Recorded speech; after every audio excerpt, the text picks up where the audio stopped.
And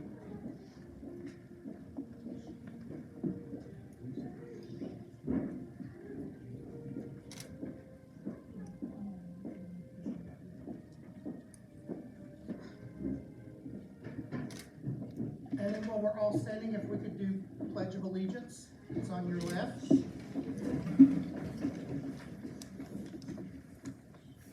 I pledge Allegiance to the flag of the United States of America and to the republic for which it stands, one nation, under God, indivisible, with liberty and justice for all. Thank you. Please be seated.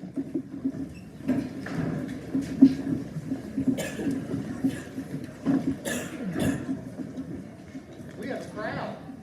I'm so happy to see this. We ran out of chairs.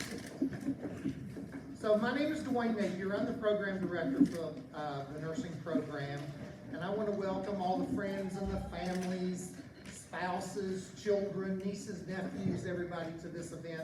This is our second pinning ceremony, and also I want to recognize our honored guests, our speakers and friends and administration. These 12 graduates that are sitting in front of you have worked tirelessly for 16 months to tackle a very rigorous curriculum. They were in class on Mondays and Wednesdays and in clinical experiences at the hospital or wherever on Tuesdays. 12-hour days, 36 hours a week, they were doing schoolwork. And then also at the same time, managing their lives, their work lives, and their families. So they have earned this in spades. Also, the faculty members, and you can see there's a list of faculty members that are in the program. Not all of them are here. Some of them are not with us any longer. But I want to thank them for all of the hard work that they put in to get these graduates to this point today. They have worked really, really hard. And the thing about it, and you all know this, all of these graduates are already licensed practical nurses and decided to come back to get a registered nursing degree. So kudos to them. Also, Erin Trump is our administrative associate, and she keeps us all on track and all in line. And trust me, I need that.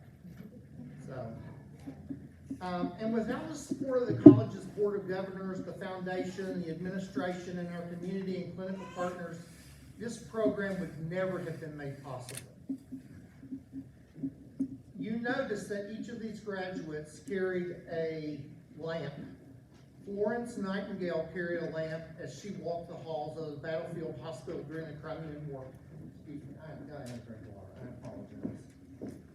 I'm trying to get over.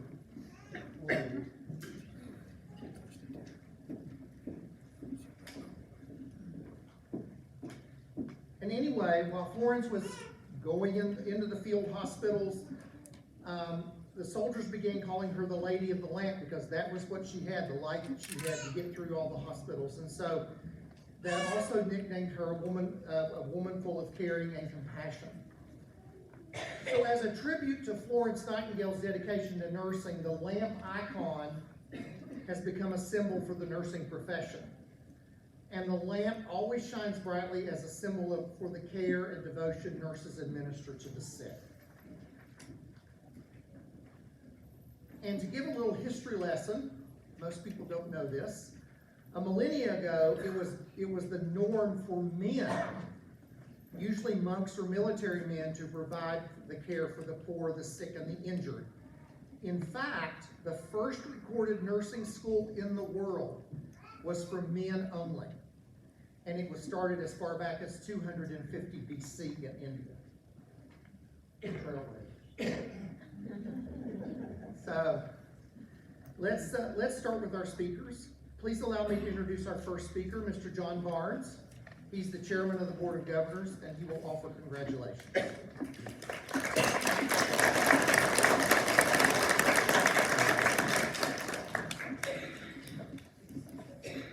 Ladies and gentlemen, we are so proud of this 12 right here.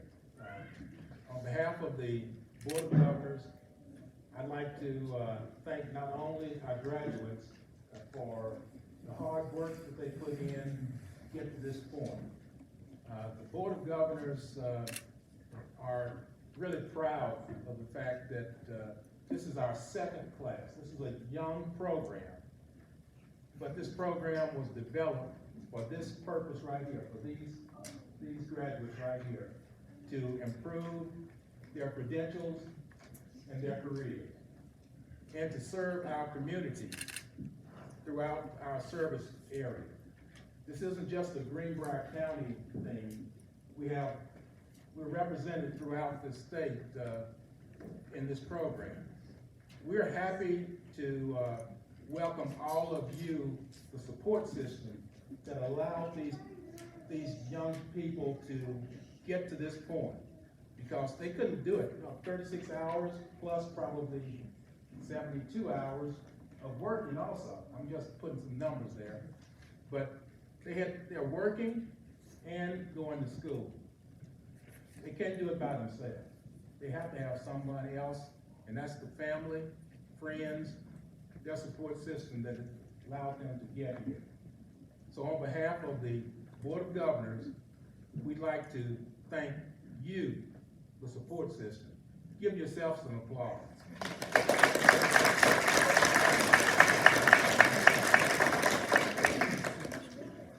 And I'd like to, again, thank this class for making New River proud. Thank you.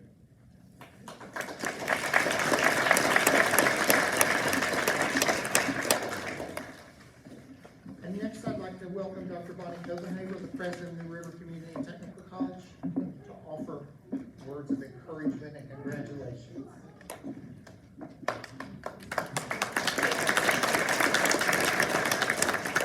And welcome to New River. We are always so excited when we can share events like this and to celebrate our students.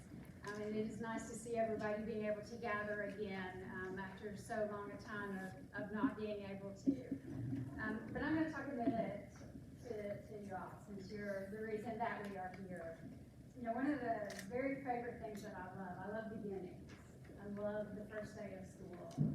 I always hate it when summers are between breaks because there's no students here, there's no life, there's no activity. And I always love the beginning of school because it's a fresh start and it's a nice, fun moment. We're all excited.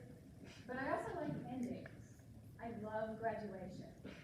I love pinning ceremonies because you're to that ending point in this education. And for some of you, you know, this pinning ceremony is probably more important than the actual graduation. Although I would love to see you all in May and shake your hands and walk across the stage. But everything has a beginning and an end. And you have had two beginnings and two ends now. Because you had it when you were that LPN student, that brand new LPN student, however long ago that was for you. And maybe you never thought you'd be sitting here today. You know, maybe you thought that was going to be my only educational moment, is to be that LPN. And I'm glad it wasn't. I'm glad that you chose a second beginning and a second ending for this. And I hope you choose a third. I hope in a few months, a few years, that you go and work on a BSN. That you not let this be the final moment for your education. And if you're really, really interested, do it one more time and get the master's in nursing. Because we need nursing teachers. We need the second generation of people over here. And who better to do that than you? You know, you who have come through this twice now. And I know you can do it a third time and a fourth time, actually, to continue nursing and to help in one different way. So I applaud your beginning and your end, and your ability to be here, and to power through everything that you've gone through for this. And in a way, you know, I know you're continuing with your nursing program, but you're also starting a new one as an RN. Because I know all y'all are in the past, you're in class, so I'm just skipping right over that part because I know all y'all are in the past. And so we're not even going to worry about that, but you get to start again. And so because of that, this was shared by some nursing faculty at the institution where I was before. at one of their trainings. And I completely loved it because to me it encompasses being a nurse. So I'm going to share this with you as you think about your second start as a nurse and as an RN. But it says, you are going to be there when a lot of people are born and when a lot of people die. In most every culture, such moments are regarded as sacred and private, made special by a divine presence. No one on earth would be welcome, but you are personally invited. And what an honor that is. And congratulations.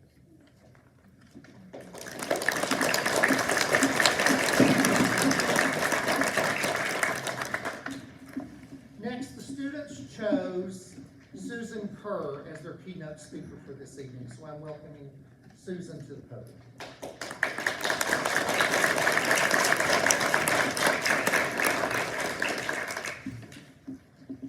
I don't know how I got suckered into this, but I agree.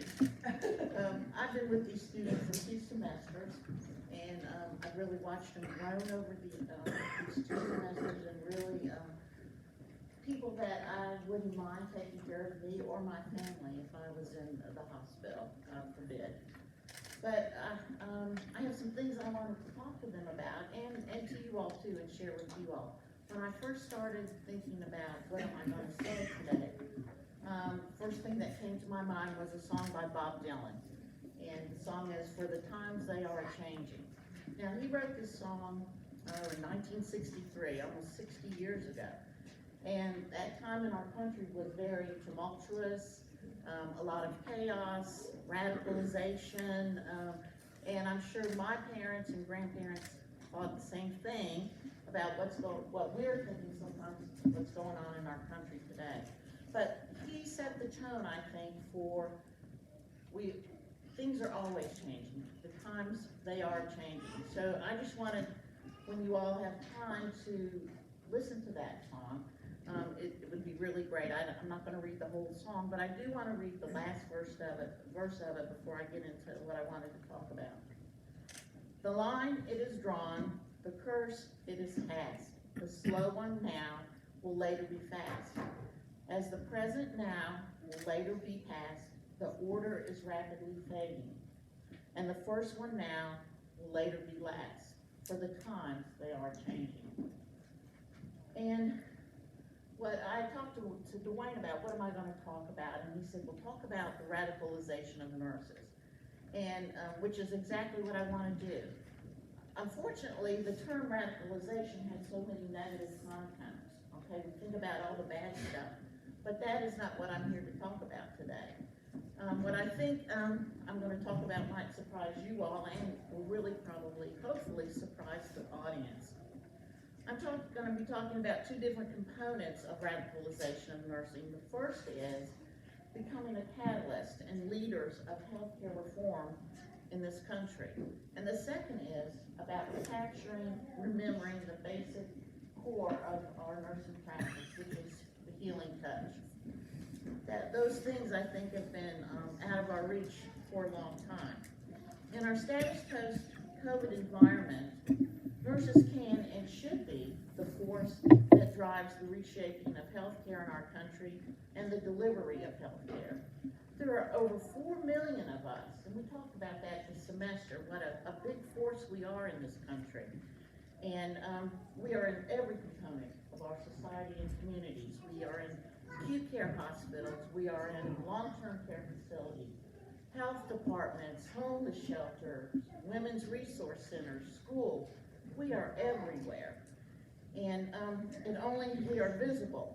And the COVID epidemic, or pandemic, I should say, I think really helped the public, you all, to view what nurses do in a different manner. At the core of our practice, in any environment, we have a relationship with the person that's receiving our health care. In the Gallup poll, over the last 20 years, nurses were chosen as the most trusted profession in this country.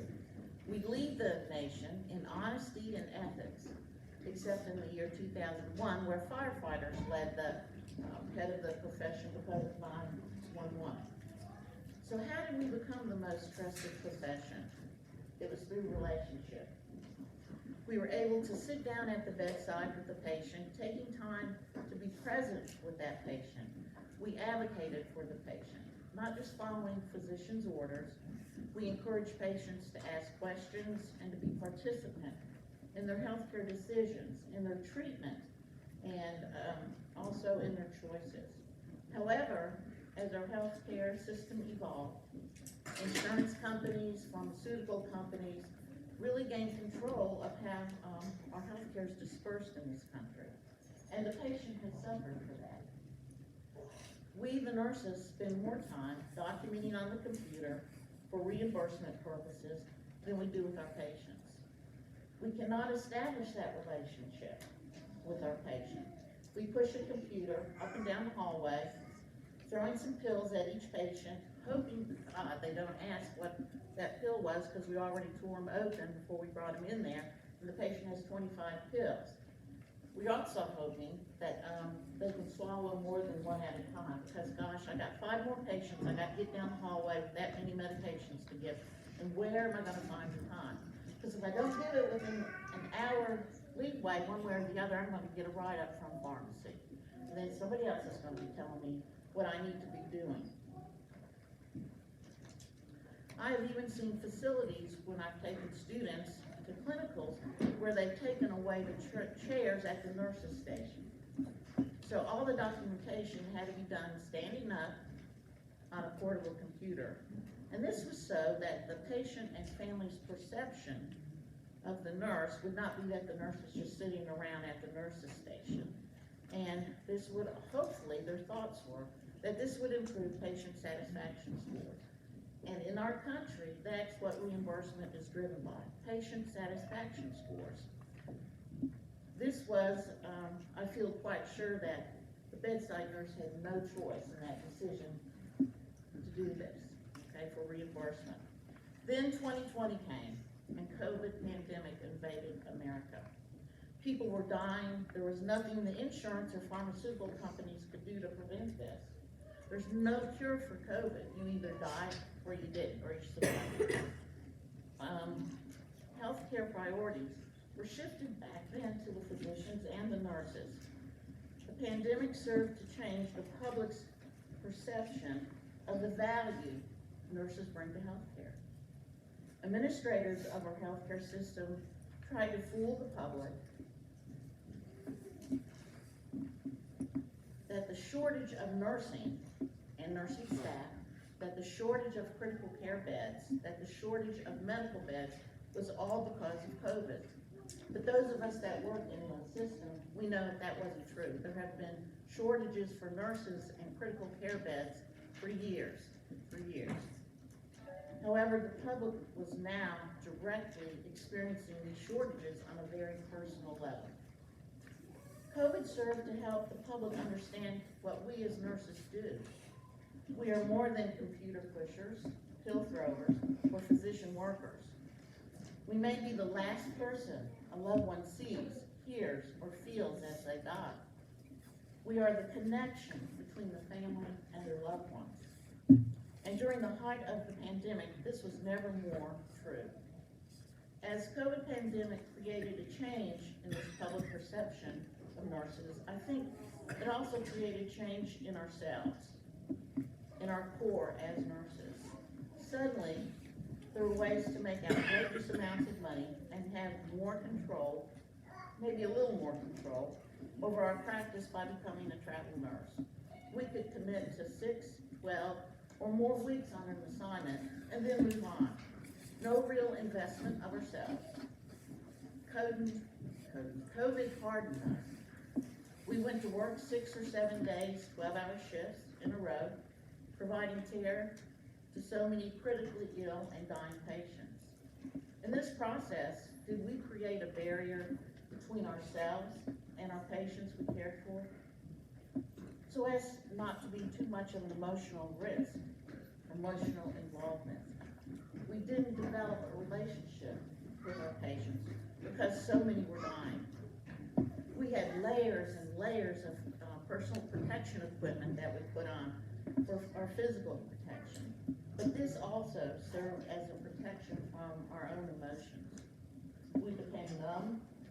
We didn't have these relationships. Let's take a sip of water.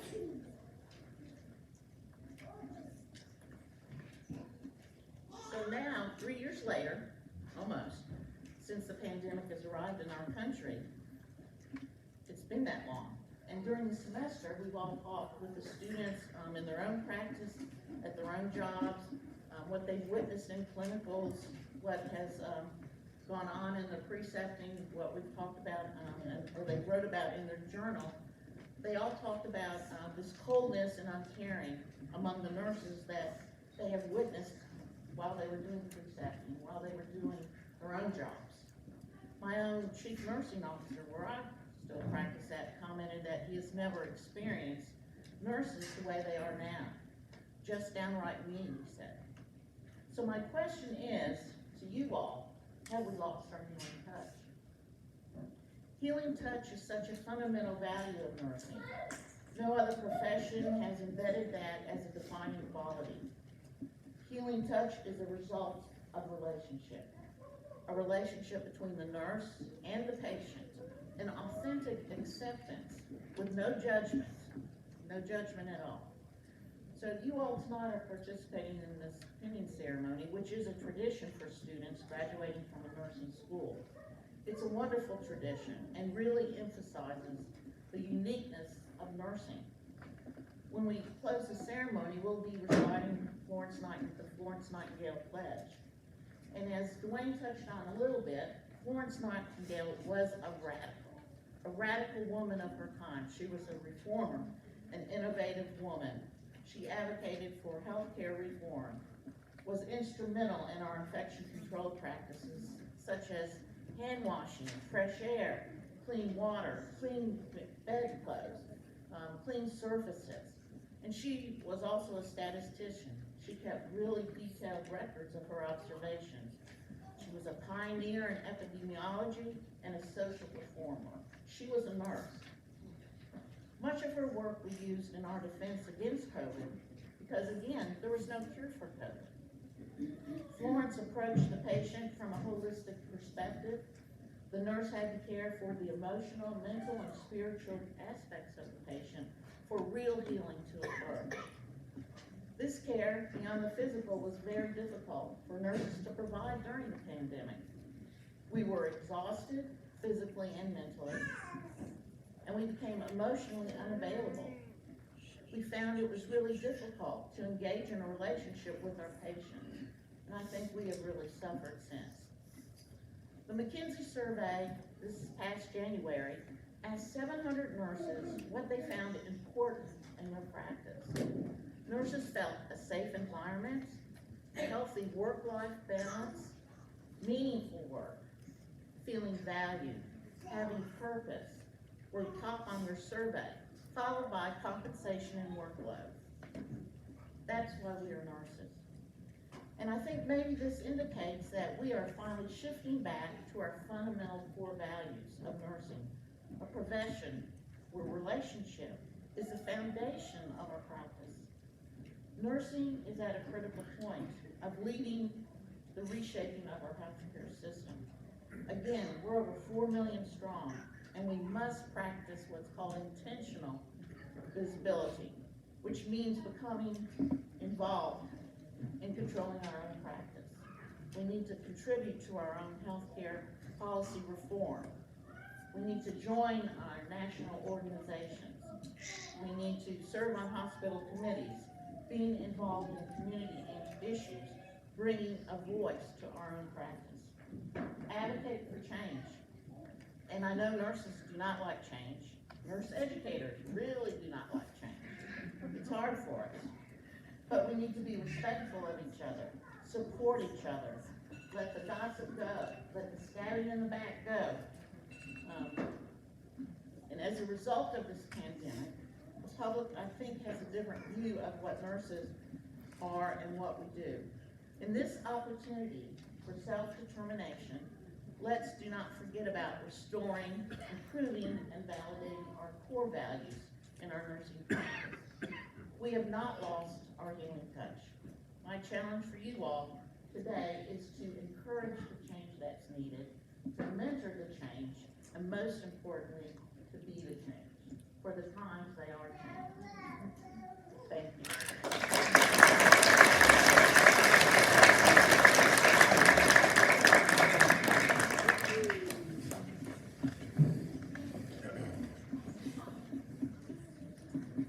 Thank you, Susan. The pinning ceremony is a time-honored nursing school tradition that is often more personally meaningful than the graduation ceremony. It signifies the nursing graduate's official initiation into the brotherhood and sisterhood of nurses. This group of graduates has made a personal request for the person they want to pin them this evening. This may be a faculty member, a family member, or a friend. I also want to ask that the person chosen by the graduate to pin them to line up on this left side in the order, in the alphabetical order that your graduate is going to be pinned. So take your time and do that, and I'll give you a few more instructions. This is a little more involved. So we love, this is great.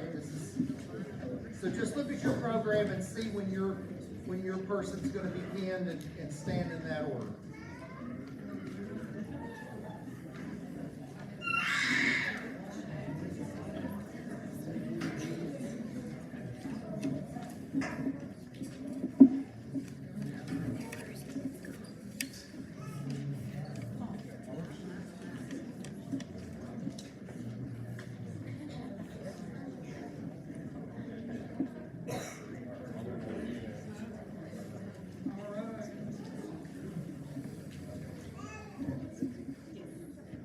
Everybody ready?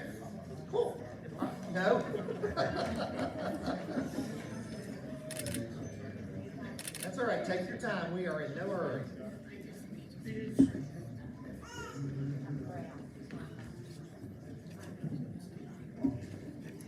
Okay. So this is how this is going to work. And if it doesn't work perfect, guess what? It's fine. So there are two little sticky notes up here on the floor. This side for the graduate, this side for the person that's going to pin them. All right? The pins are already open and unclasped.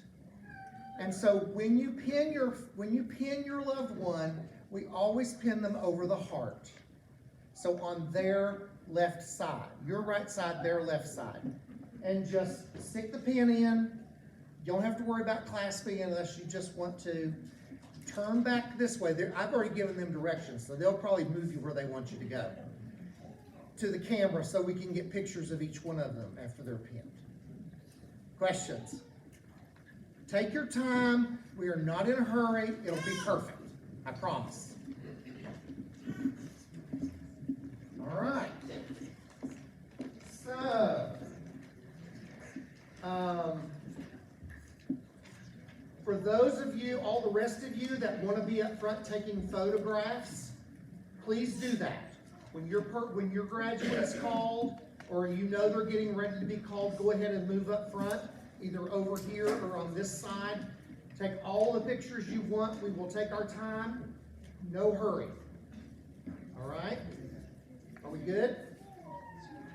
Questions? Oh, okay. So what we're going to do, I'm going to be here available to help if you need it, and Miss Erin Trump is going to read off the graduates' names, and they'll come up. You meet them, you pin them, they'll go back, get pictures, and everybody will go back to their seats. All right? All good? All right, Erin. Thank you.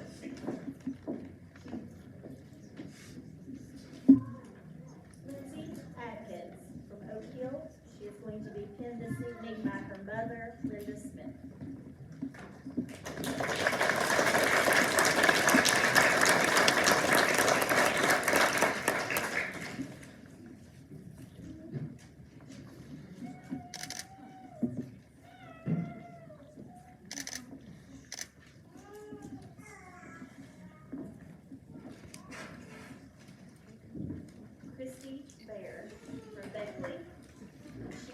pinned by her friend Matthew Lilly.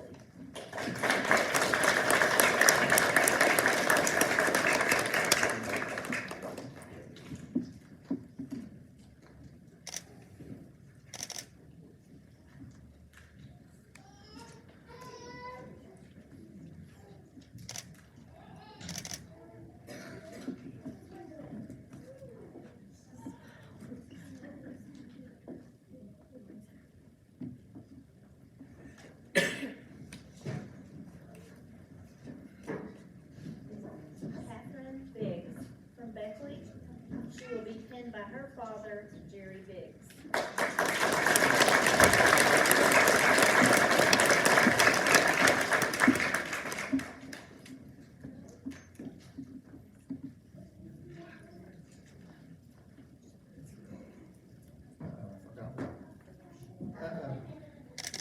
Did he?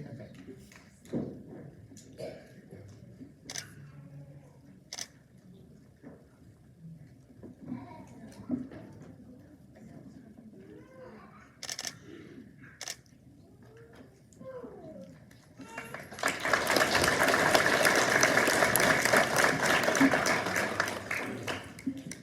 Erica Brown from Gent.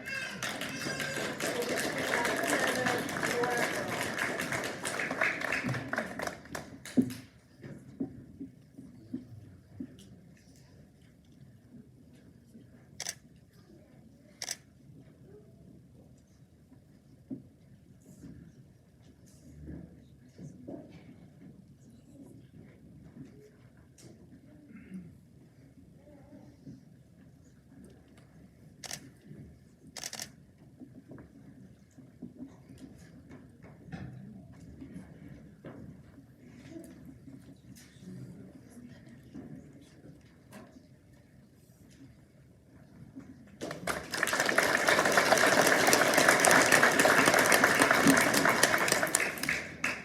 Amanda Bryant from Greenbrier.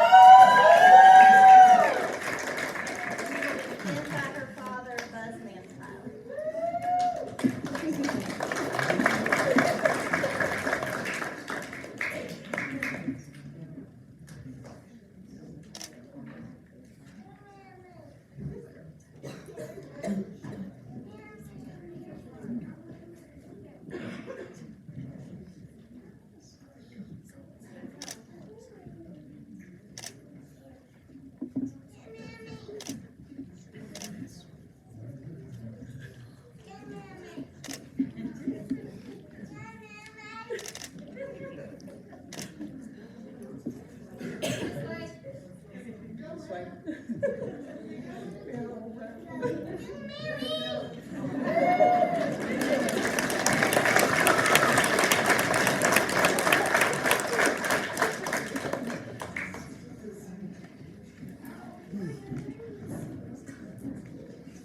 Casey Elmore from Peterstown. She will be pinned by her husband, Zach Elmore.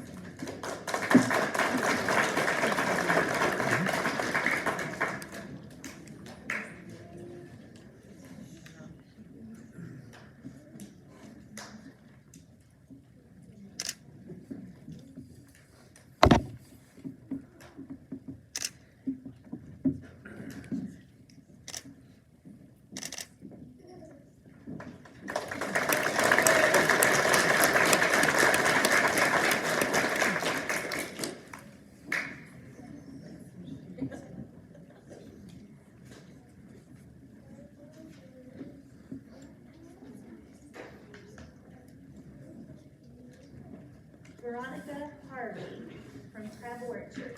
She will be pinned by her husband, Thomas Harvey.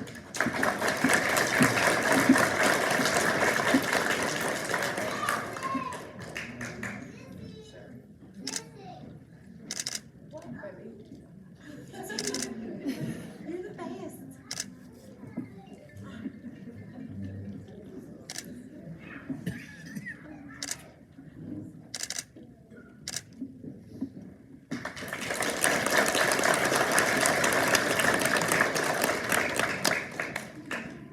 Scott Peary from Beckley.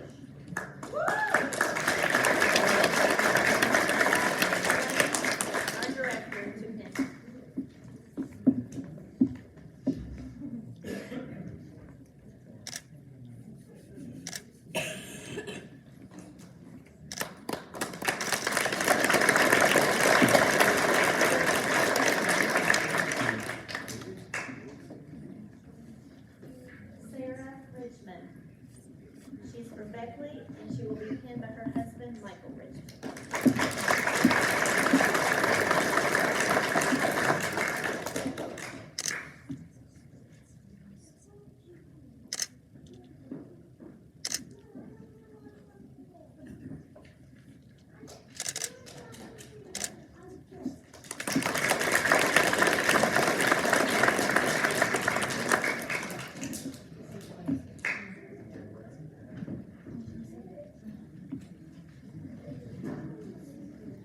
Samantha Saeed for Daniels. She will be pinned by her husband, Saeed.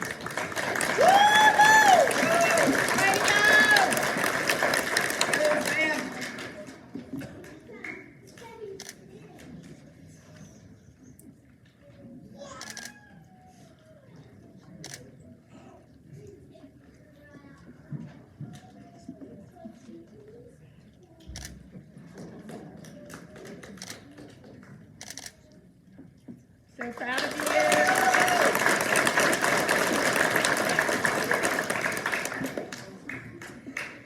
Mackenzie Stover.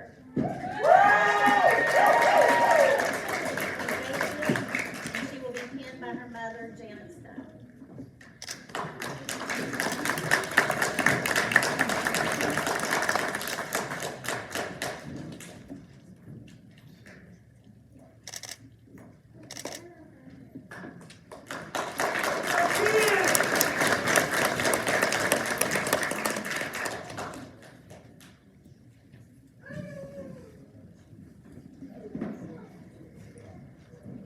Audra Weinbrimmer.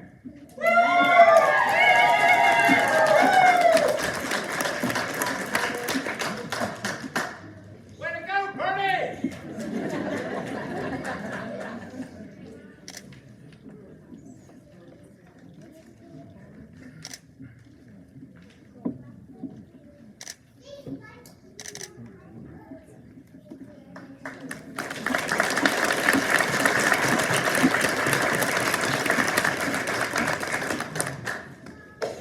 So I would like to ask all of the nurses in the room, and all of our graduates, to stand and recite the Nightingale Pledge. It is in your program, just for the nurses.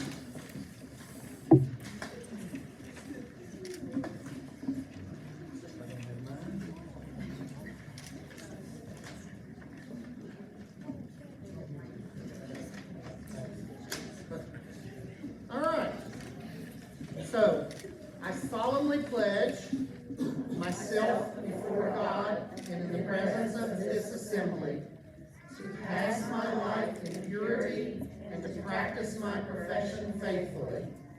I will abstain from whatever is deleterious and mischievous and will not take or knowingly administer any kind of drug. I will do all in my power to maintain and elevate the standard of my profession and will hold in confidence all our personal matters committed to my keeping and all family matters coming to my knowledge in the practice of my calling. With loyalty will I aid the physician in their work, and as a commissioner of health, I will dedicate myself to devoted service for human welfare. Thank you. You can be seated.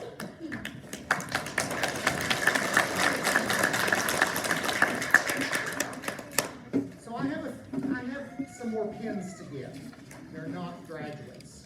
But the nursing organizations that govern nursing programs allow us to honor our friends, our supporters, other colleagues, not nurses, by pinning them with a pin from our program. So the first person, and unfortunately he's not here, Steve Lossick, is the Institutional Effectiveness and Grants Director. He is not here, but Steve is important to this program because he wrote the initial grant for the funding to develop and implement this program. So we'll make sure Steve gets his pin. Next, Dr. Angela Strickland. She's the director of the Physical Therapy Assistant Program. Angela and I have supported each other through endless meetings, late night phone calls, and sometimes tears as we have written our applications to our accrediting bodies that govern our programs and to start our programs.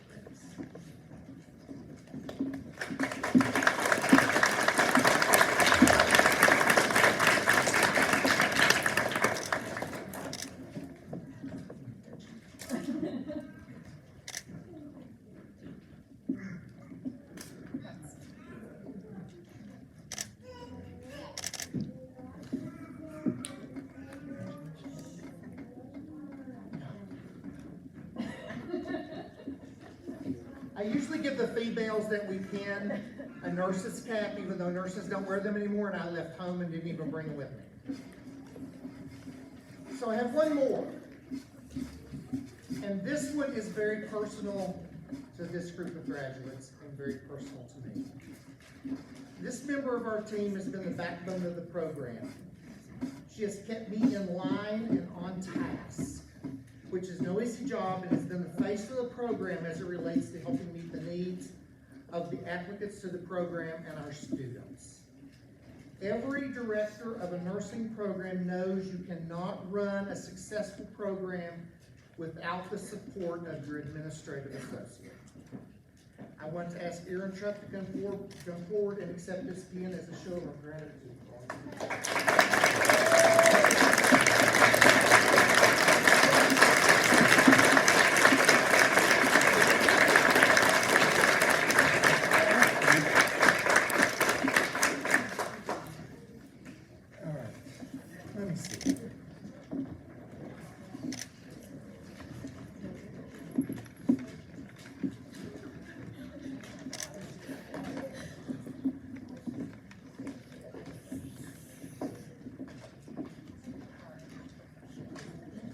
So, graduates, please stand. I present to you New River Community Technical College LPN to RN program Fall 22 graduates. Please stand and congratulate our graduates with a round of applause.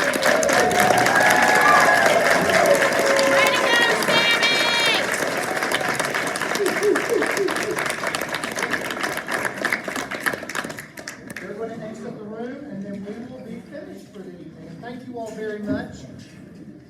We appreciate you so much. I know they could not do this without you.